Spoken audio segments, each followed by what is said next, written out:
The broadcast is now starting. All attendees are in listen-only mode.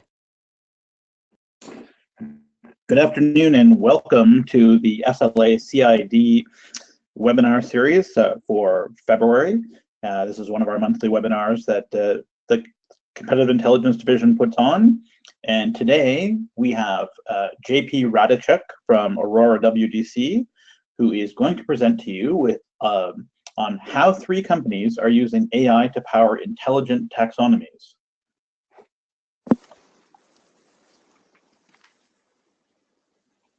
So over to you, JP. Yeah, excellent. Thanks, Jim. And wanted to say hello to everyone out there. We have people joining from 9 different countries, lots of participants out here today, so very excited. One of the things I thought we could talk about first is how we're very excited for our upcoming Reconverge conference hosted by Aurora WDC. We're gonna have a full day competitive simulation on the final day of our conference this year. So you'll see how 3 organizations use First Light to put artificial intelligence to work for them. We're using that same First Light platform to power the wargame exercise. So focusing on how technologies like AI and AR, VR, blockchain, all those impact our organizations. So in other words, you will get to compete to predict the future. Should be pretty fun. Yeah, that's actually very good. It's this year the Reconverge G2 is focusing on culture and values of intelligence practice and how to better embed them within our organizations. And especially given the disruption coming from new technologies, topics like AI are really hot right now, right, JP? Yeah, absolutely. So excited to talk about that. Okay, well, one other little plug here. If you go over to reconverge.net, you can use the code SLA CID for $200 off your registration. So with that said, let's get started. Now, if I say something like artificial intelligence is going to help your company dominate the marketplace, nobody's going to blink an eye. That's been said. But if I say taxonomy fueled by artificial intelligence is going to help your company dominate the marketplace, well, all of a sudden we have much different value proposition for our talk today. And I'm here to say that taxonomy fueled by AI can help your company dominate the marketplace. And I have 3 case studies I'm going to walk through that show exactly that. But before I get there, we'll talk a little bit about how we got to this point. I love history and storytelling, so we can't jump right to the end without a little bit of background. So we'll spend some time talking about how the business environment is primed for artificial intelligence and some super easy ways to get started at your own organizations. So before we get into it, before we jump in, let's do a little interactive poll. And this first poll is, how significantly does AI play into your current research or intelligence operations? So you'll see that pop up here on the screen. There it is, and we'll have the option to pick some answers there. Now keep in mind, Jim, we're talking about all kinds of things. AI involves machine learning, natural language processing, robotics, and is involved in all kinds of industries. So whether it be autonomous vehicles, electronic trading, there's all kinds of different options. So be interested to see what the results are here.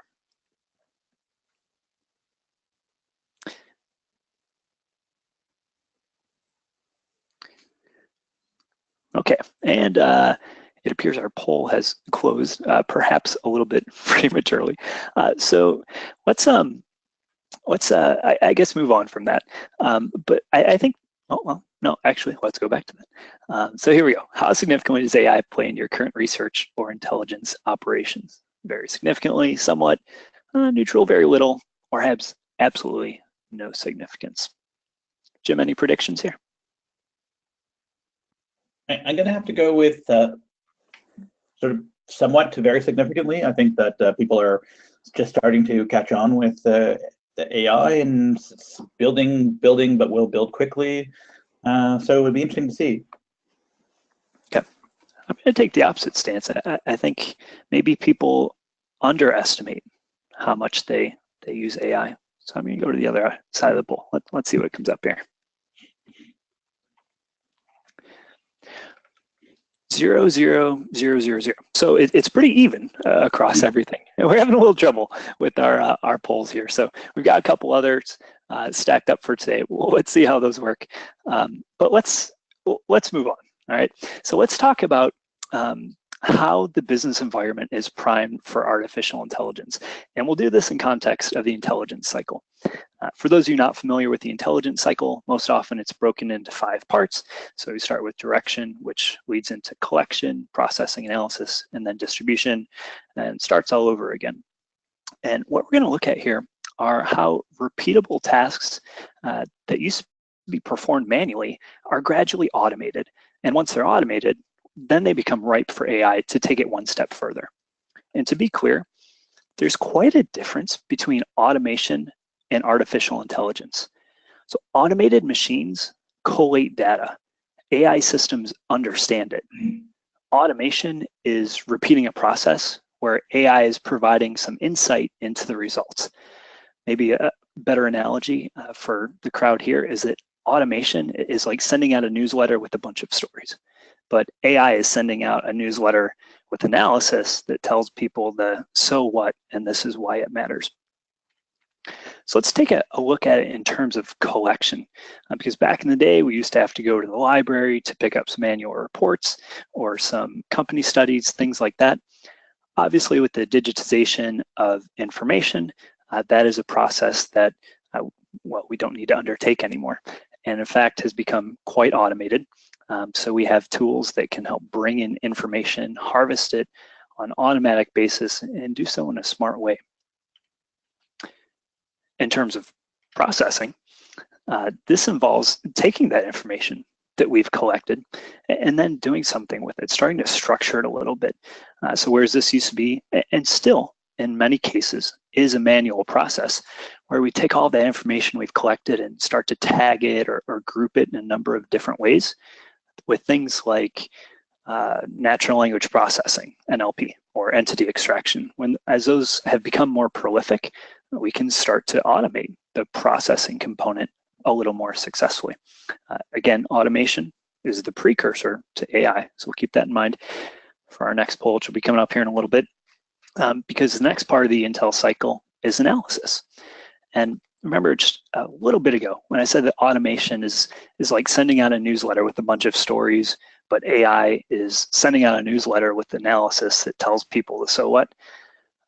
Well, let's skip the interactive poll, but raise your hand out there if you use a tool that analyzes the pertinent news each day for you and writes up summaries as to why it's important, specifically to your boss, to their boss. Okay, well, so from where I'm sitting, I don't see any hands raised. There just aren't tools out there right now, I think, that have gotten to that point, but we will be getting there. And that's going to lead us into the next part, which is distribution. So once we have all of that information, hopefully that intelligence, we can then get it out to the right people and do so in a tailored or fashioned way.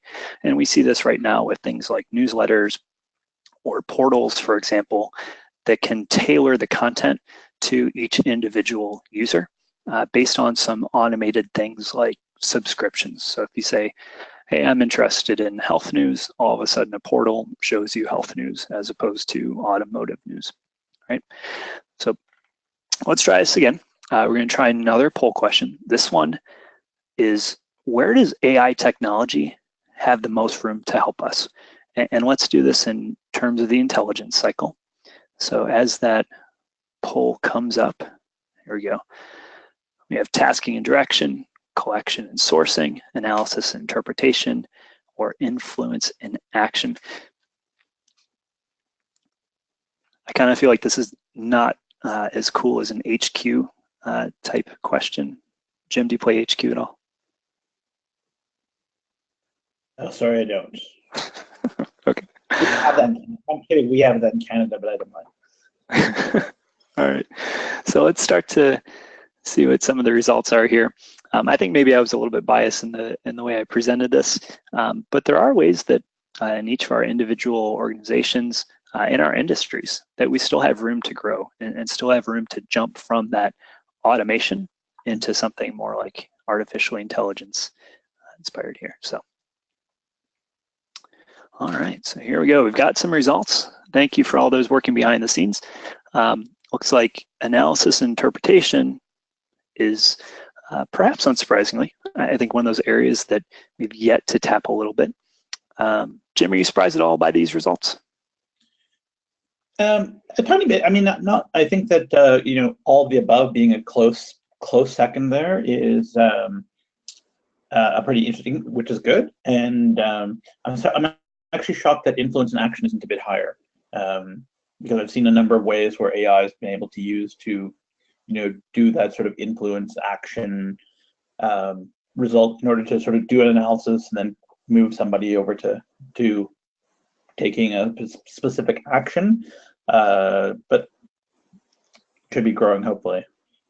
Yeah, and it might be one of those things where just depending on the makeup of our audience today, that plays into it a little bit. But in terms of influence, if we take a look at where the money is being spent by organizations who are buying up artificial intelligence, that could be one way to kind of determine where this is going. So if we want to close that poll, I'll jump on to my next slide here.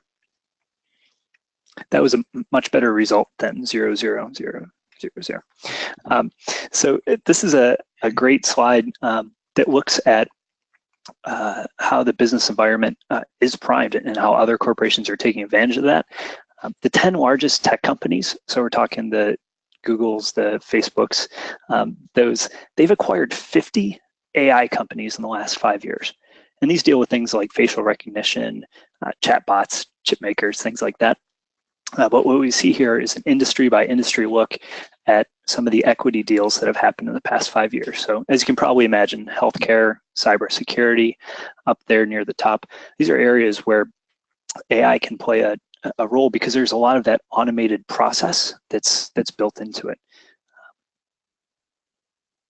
All right. So looking back on that question, the first one where we didn't quite get all the answers of how significantly does AI play into your current research or intelligence operations, one way to look at how we can start to easily do that is to look at our personal online activities.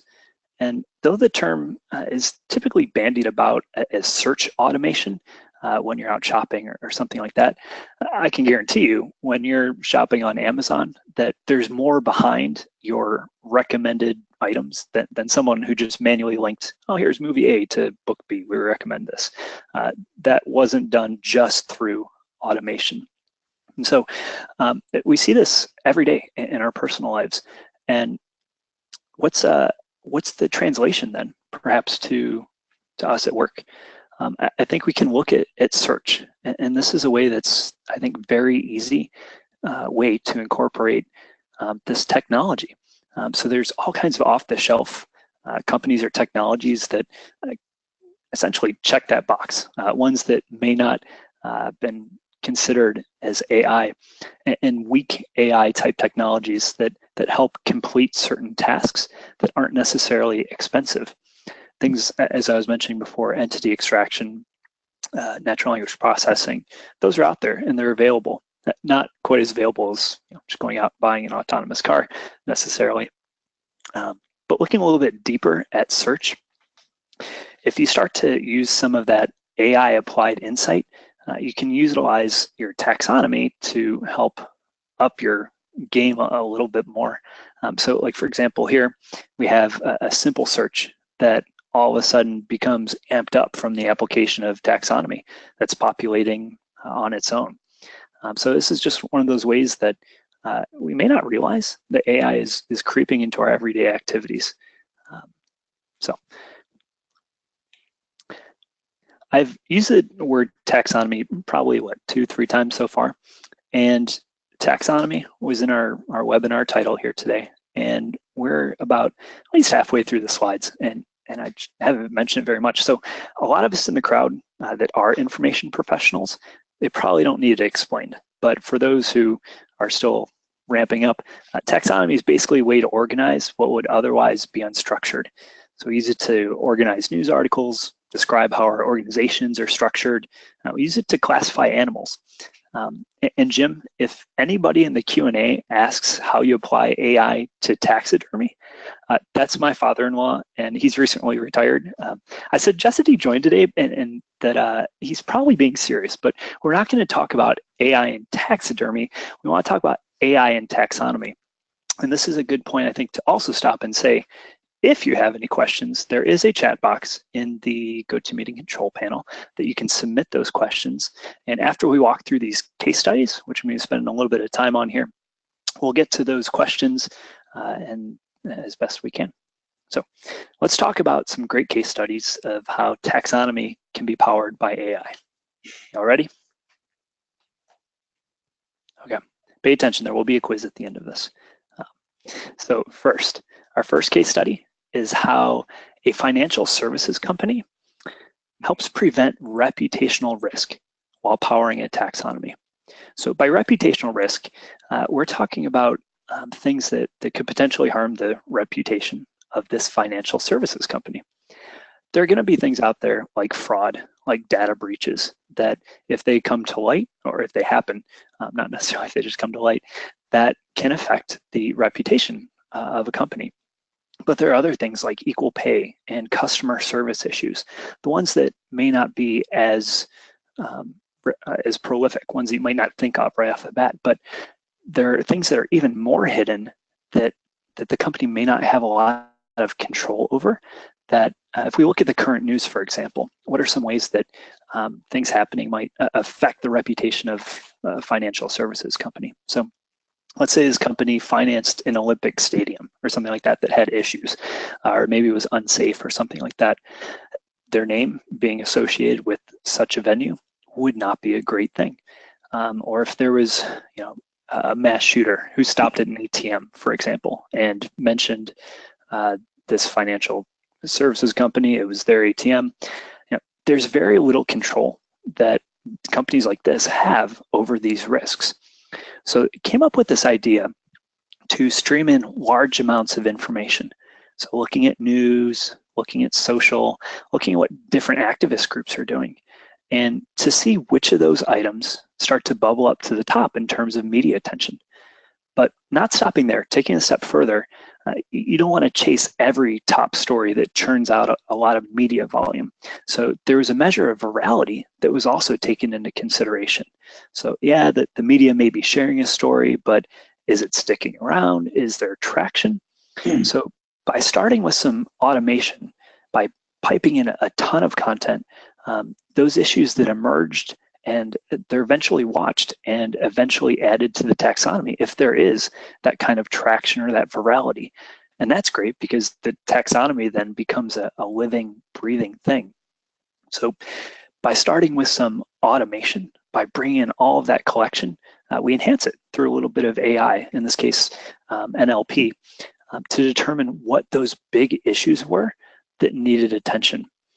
And by doing so, ultimately what's happened is that this company can now be one step ahead of the news cycle. That's a pretty big accomplishment just through using taxonomy, one you might not think of. Yeah, I think that one of the things to mention here is that the great thing about this is by developing your taxonomy in a way that doesn't also just pull out words that may be sort of jargony within the industry. Because I think if you have just words and you have a bunch of news stories that are showing up on, page B7 of a newspaper, and the percent, very few people have read them, or just industry types would have read them. It's easier for you to use the information to sort of direct your messaging and create your messaging around particular target audiences. Mm-hmm. Yeah, and you may not even realize that you're being a little bit biased in what you're looking at, right? Right. Well, that's interesting. That kind of leads us into our next case study. And that one is, or this one is about addressing unknown stakeholder needs with some taxonomy gardening. So talking a little bit about that bias that might exist and what you think is important. Let's take a look at a company that maybe that didn't turn out to be the case.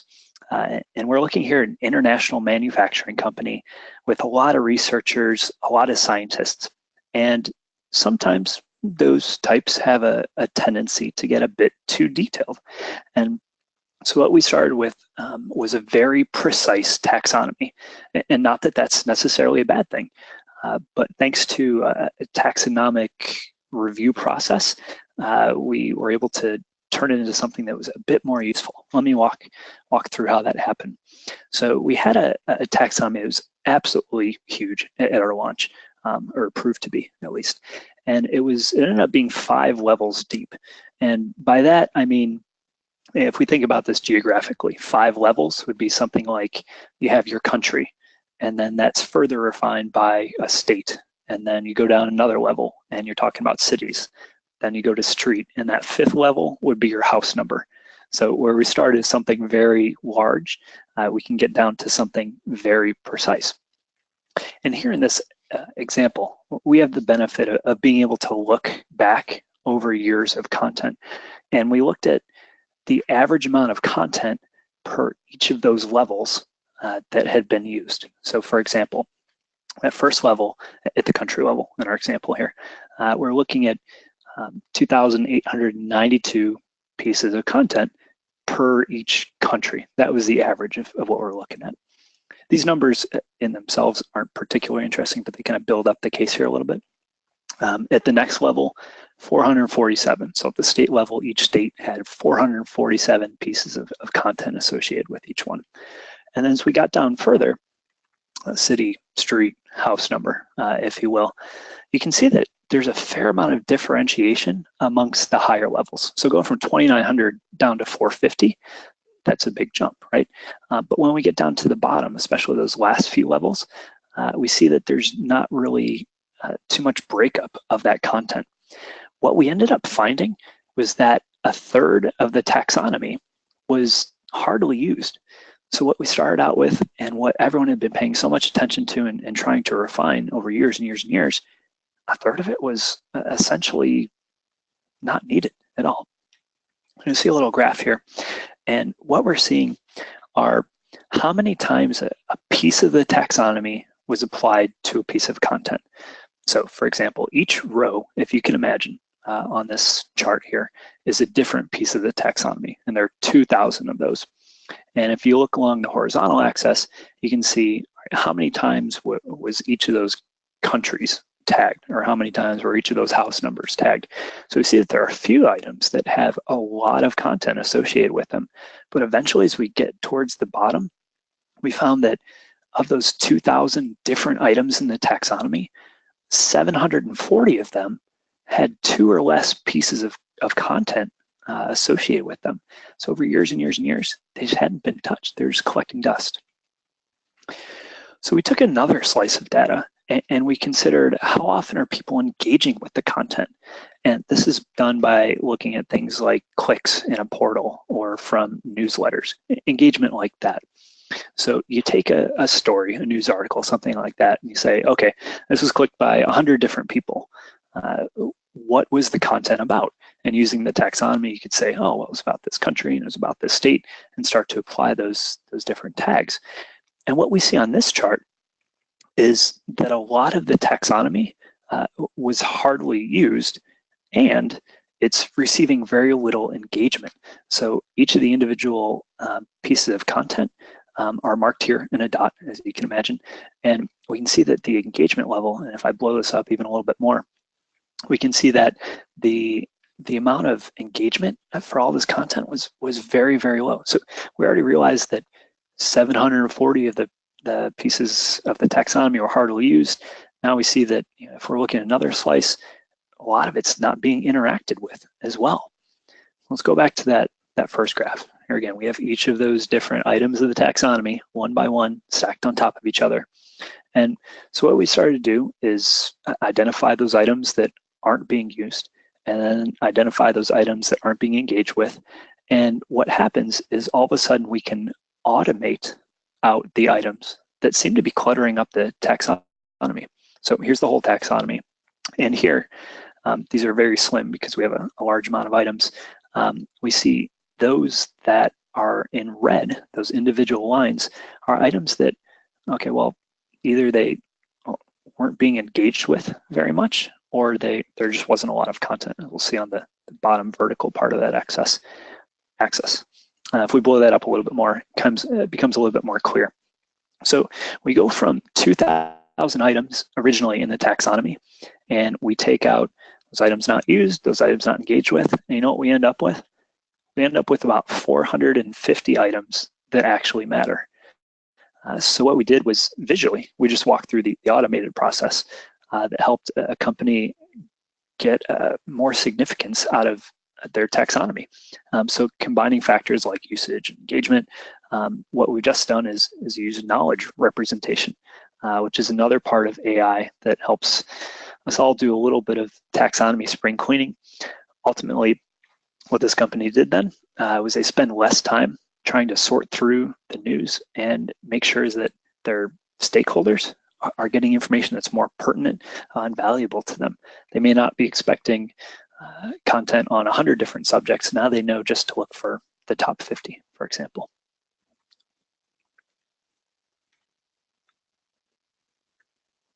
And here we'll get to our last case study. And this one is about entity extraction. So another part of artificial intelligence. And this time it was used to augment a taxonomy. So looking at a Fortune 500 B2C company that's very mature. So an organization that's been around, an intelligence organization that's been around for a decade plus. They were worried that they might be missing something. You repeat the same processes over and over. Maybe you have the same people in the group. You don't get the kind of creative thinking that you might with fresh people or new ideas or starting up new projects. So we took this intelligence function that for years had been mining news, had been including third-party reports, primary research, product information. You can see on the left all those different types of information that they were collecting. And the information itself, which is interesting, is that it doesn't all need to be structured in order to run processes like entity extraction. And that's a big boon, because if you have years and years of data and you haven't been structuring it all, you might think that you're in a bit of a mess. But here's what the data on the right looked like when it was visualized. So this isn't the taxonomy. These are entities that have been drawn out of all that unstructured data. And the bigger the bubbles, the more often that items show up in that overall index of information. So we have things like companies and technologies and people that are represented here by the different colors. So that's what we're looking at here. A little bit of NLP going on again this time with entity extraction. So first off, this was pretty cool to look at and say, all right, well, this is what we have. But if we strip away all that color, what we'd logically think is that all these entities, some are really big, all of these have to be represented in the taxonomy, right? There's not stuff that we're missing, or is there? So what we did is we found that by comparing the entity extraction results to the actual taxonomy, that there were items that were missing completely from the taxonomy. So things that the company was not collecting on, they were not focusing attention on. These were gaps in their collection and analysis.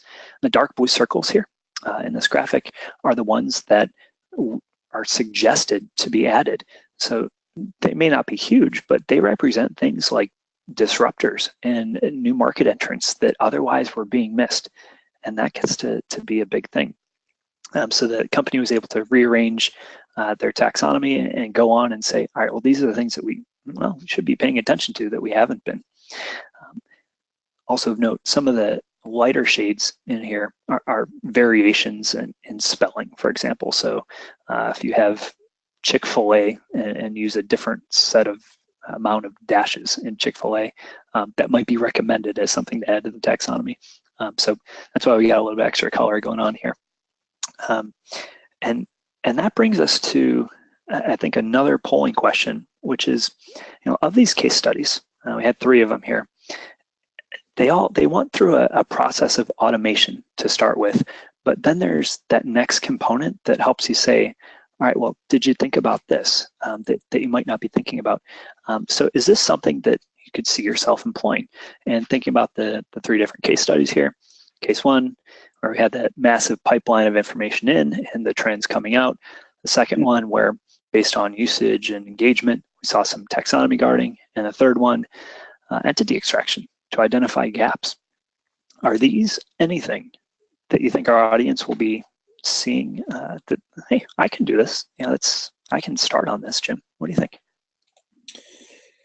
Yeah, I think they're all very excellent usage. I mean, because in the sense that I could see myself employing these in a number of ways, because there's so much stuff out there information-wise that we don't know, or we, as you said earlier, we have a bias on, perhaps, and we tend to miss things with regard to what is actually making sense. It goes back, and working. It goes back to that old adage of 50% of our advertising doesn't work. We just don't know which 50% it is, and so it's using that to figure out what people are paying attention to and what they're not paying attention to is fairly helpful. And then looking for stuff that we're missing. I mean, I think I can see all of these as being very helpful. Yeah, it looks like people might be worried that they don't know what they don't know, and really each of these case studies is an example of how you take maybe a few simple steps, but stack them on top of each other, and then all of a sudden you have something that's pretty relevant and insightful. So Jim, we've got, see that third case study is perhaps being the most easily employed, identifying those gaps of unknowns in collection. Yeah, no, I find that interesting because I think it's great, because I think that people are still wrestling with the fact that there's so many different sources and different areas where you can collect information, and we have no, as you said earlier, don't know what we don't know, and you have to be able to discover those sources that could be a really large influence to some of your largest stakeholders. Mm-hmm. Yeah, the problem is no longer in collecting the information and having access to it. It's making sense of it. And I think that's perhaps what that third case study identifies for us. All right, great. Thanks for running that poll. So 2 out of 3, just like Meatloaf said, that ain't bad. So what does this mean for organizations? Looking at these case studies, looking at how the environment is primed and some easy ways that we can employ this, it means that eventually what happens is we're getting more pertinent results in searching for information, being able to find the right kind of intelligence and providing that to our stakeholders. And that better information ultimately informs decisions. And by informing decisions, that ability helps us make quicker decisions and influence the market on our own terms. So today was under the lens, or with the lens, of taxonomy as how we can do that. So hopefully you found some of those case studies interesting. Jim, I know we've got some other great examples of how intelligence can impact us. We've got a couple events coming up here. We do indeed. There we have a number of great events coming up. So we have coming up with our fireside chat, which is coming up Wednesday, March 14th at Vertex Pharmaceuticals in Boston at 6 o'clock to 8 o'clock Eastern time. Now, if you can't make it in person, it will be streamed, and the streaming details will be forthcoming. So stay tuned, social media, and we'll give you the details on that. This is going to be a great educational evening, and it would be a panel of 3 esteemed CI fellows in conversation with strategic success, failures, and how the fate of the intelligence industry is moving forward today. So this discussion will be moderated by Cliff Kalb, who's a CI fellow and author of the upcoming book, tentatively titled Fellows at the Fireside, Real-World Insights from Intelligent Experts. Also, with coming up is our next webinar, which looks, I'm very excited for this one, which is how to satisfy research lessons from the Muppets. So I'm hoping that Fozzie Bear can bring us some insight. So that one is Wednesday, March 28th at 12 o'clock Eastern time, and it will be led by Phil Britton, who is the Manager of Strategy and Competitive Insight at Ulta Beauty. So Excellent. that one, again, registrations will be sent out shortly. So stay tuned to social media, and we will actually send out some information as to how you can register for that one. Good. Thanks, Jim. That fireside chat, that's like going to watch the Hall of Famers all talk about how they became Hall of Famers and talking about their successes, their failures. I'm really excited to see that one. That'll be good. And it's a streaming option, so you don't have to be in Boston. You can just sit at your desk and watch it. Pretty good stuff. I think I'm ready for a little bit of Q&A. If there's anything, Jim, that has come in, or perhaps Okay, you have. Yeah, we have a few questions here, and so I'll get to those. And so one question we have here is that some companies are still transitioning to digital in the aspects of their operations, and how can the concept of AI be broached in such circumstances? So they're just getting into digital. Any suggestions on steps to consider to incorporate AI as part of their sort of ongoing evolution without having a sort of challenging learning curve? So what would you suggest would be sort of starting points for people to incorporate AI within their intelligence functions? That's a good question. And it's going to be a little bit dependent upon your industry and what your company, what your stakeholders within the company are looking like. So, some cases it doesn't make sense to go right from the easy technology straight into the hard one. But in some cases, I think what we see is that with these new technologies, like for example, entity extraction, it's made so easy that there's no sense in going through the progression of technologies of saying, all right, well, first we collect the information and then we look through it and see who the people might be. And you just go straight to the end and say, all right, here's the data, tell me all the important stuff. So I think getting people fired up about it and showing them what those end results are, the deliverables, might help allay some of those fears of, if you're just starting to digitize, you can make those extra steps and jump right from point A to point D if needed.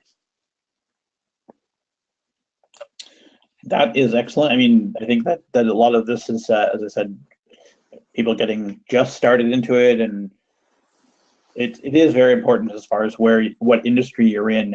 And I'll just go back to your earlier points about so the reputation management obviously becoming much more important in this sort of 24/7 news cycle and so many sources. And I guess to the my question I would have with regard to sort of the AI and using this to pick out potential sort of routes or pathways that people could use. How would you suggest that it could help with picking out particular pathways that someone could, hear that you've determined in the analysis as to what was important, what wasn't, and then now looking for sort of what are the potential, what are your potential solutions? How would you suggest that would be helpful? Yeah, and I think that goes back to the first question too about if you're just starting off digitizing information, if you're starting with that transition and no one's done it before, how do you know which path to take? Well, I'm a big fan of interdisciplinary study. So you might be in the automotive industry and there might be no clear path of how you get from point A to point B and to point C. But if you look at other industries, someone may have already solved that problem. So an example, let's say chatbots, for example, right? So those started with shopping assistance, for example, and then it expanded into other technologies, or even something that we all hate, like voicemail systems, where you're interacting, going through a menu. It came popular in one industry and kind of grew and grew. So what I would say is don't necessarily look at your peers, don't necessarily look at what you have done or what you think you might do, but look at some of those other companies and apply those, I hate saying best practices, but look at what other people have done and achieved success and apply that to your industry. That might help you get a jump start on that. Yeah, no, I think that's great. I mean, because if you look at other industries, you don't realize the crossover that on various issues where it may or may not influence the actions of your organization as well. So I have another question here from one of our attendees. It's if you don't have a taxonomy built, do you have any suggestions for automating or using AI to build the taxonomy? Yep. So we've talked a lot about entity extraction already. So if, let's say, you have a large index of information, if you start to apply all of that to some kind of entity extraction tool, that's a good way to start. And there are some technologies out there. So basically, you feed in, hey, here's all the information, and then start to break it out. And we've seen these. A good way to visually think about this is through kind of nodal networks. So you've seen the visuals of the kind of the spider webs of how all the information connects back to each other. Essentially, what something like that does is helps you come up with, it's a way to visually express taxonomy. So you start to have your branches appearing, and then all of your kind of sub parts of that, your parents, your children, all that kind of breaking off of the taxonomy. So if you don't have anything that's structured right now, and it's not something that perhaps your company structure can inform, because a lot of times that does help us. We start to say, oh, we have these business units, or we're involved in these geographies, or we have these technologies. Running it through a technology to help you with that process, it can be a good way to do that. Okay, here's another question we just received. Is so we're loving the webinar with a great interaction, but they would like to know that some specific or small analogy stories with regard to entity extraction. How you could actually demonstrate the concept of entity extraction. Mm-hmm. I think the first time I saw entity extraction used really well was probably back in 1999, where there's this piece of software that was, so it's been around for a while, right? So there's a piece of software that they used it to look at all of the content that was in IMDb. And I might be making this up, maybe I have my dates screwed up, but what they were able to determine is, all right, who are all the different actors, the actresses that are showing up a lot, that are showing up together, finding out what those connections amongst all of that information was. So that might not be the best example, though, with the Oscars coming up, maybe. But I think another really pertinent way that we see entity extraction used is to find out where those gaps are. And we talked about all of that in case study number 3, where we have so much information that we're looking at now. We have so many data points, and it's hard to keep on top of everything that's changing with technology. So once you think that you have your taxonomy ready, it's going to change on you. And for some industries, that could take years. Some it could be weeks. And so by using entity extraction to find out what those topics that are coming up, that are becoming important, that's a great way to use it, and one that I think everyone can use, because as we all try to direct our attention as much as we can to things like our taxonomy or the news or updates, things like that, any kind of help we can get, any other kind of tools that aid the analyst, that's going to make us all the better. No, definitely, indeed, that's for sure.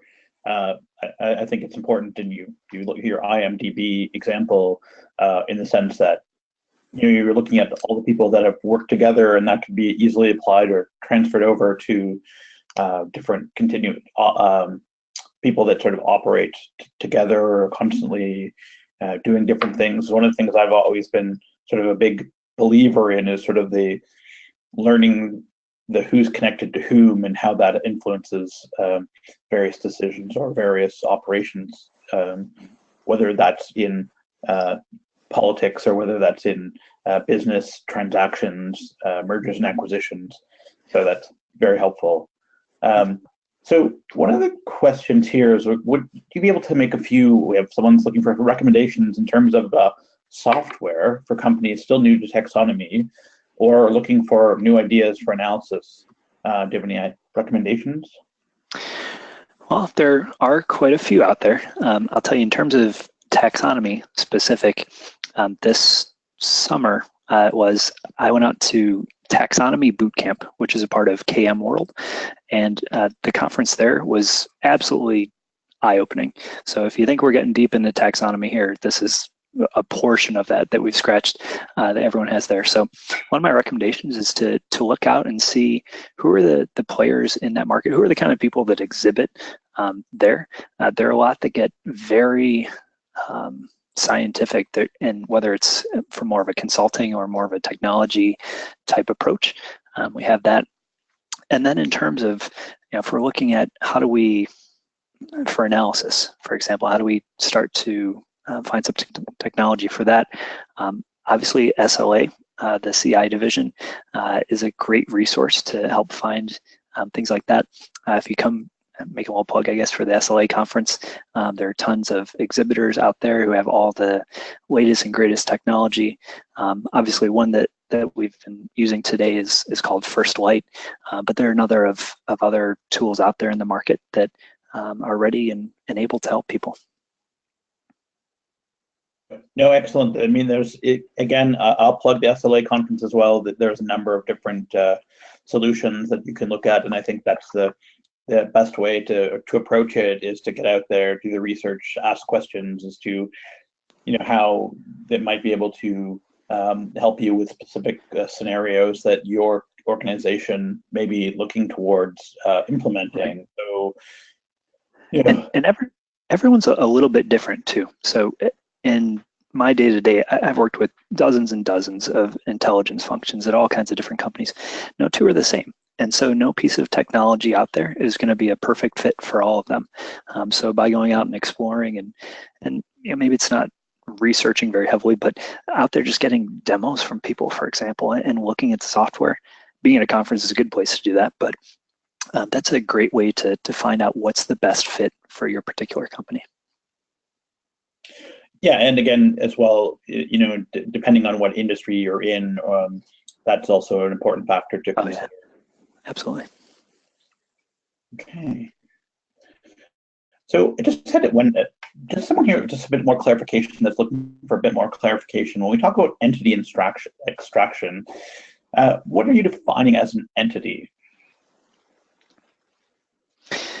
Well, I think the easiest way to say it is any kind of noun. So that could be a place, a person, a thing. We're looking at those objects that we can start to pull out and start to look at a little bit more closely. So in the sense, would that be sort of the topic that you're looking for, that you're focusing on? That sort of idea, is that when you're talking about nouns? I think it's going to be a little bit different for every company, for every industry, in that, if you're a very science-driven tech company, you're going to be looking at technologies. If you're perhaps a provider, perhaps let's say like a SLA company, you're going to be looking at various regions or entities in that regard.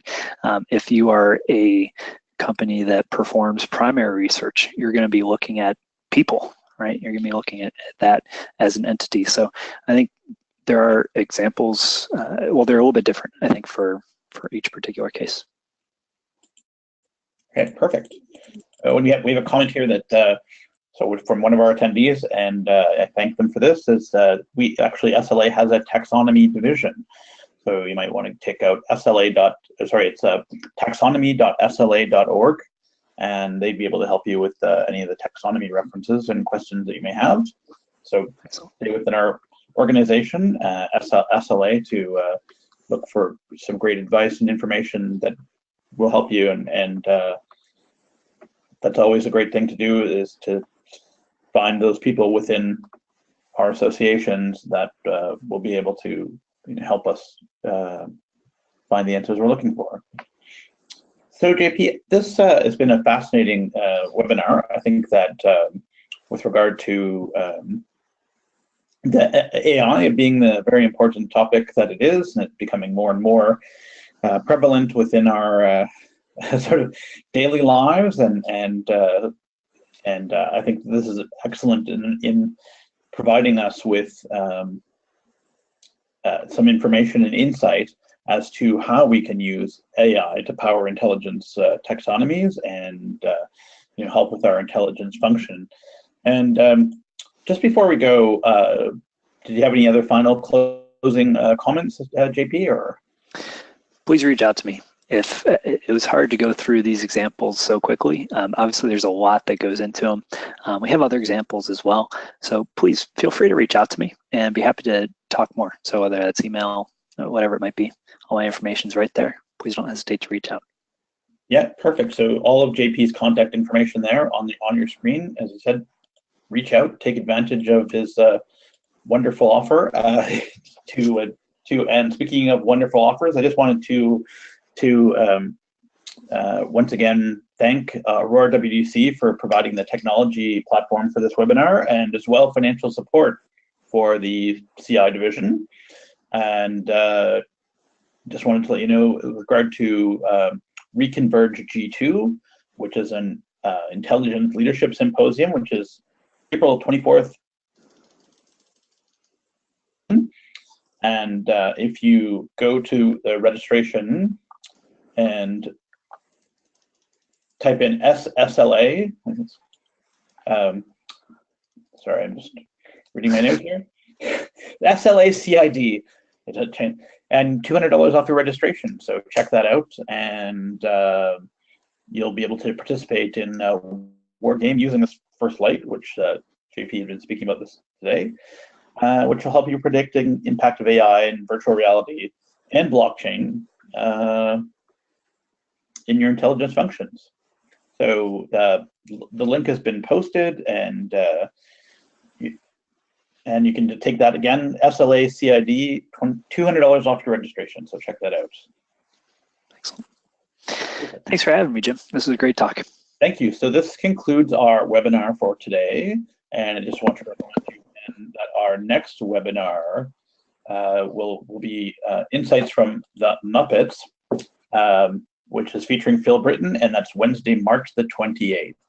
So how to satisfy research projects, lessons from the Muppets, March 28th.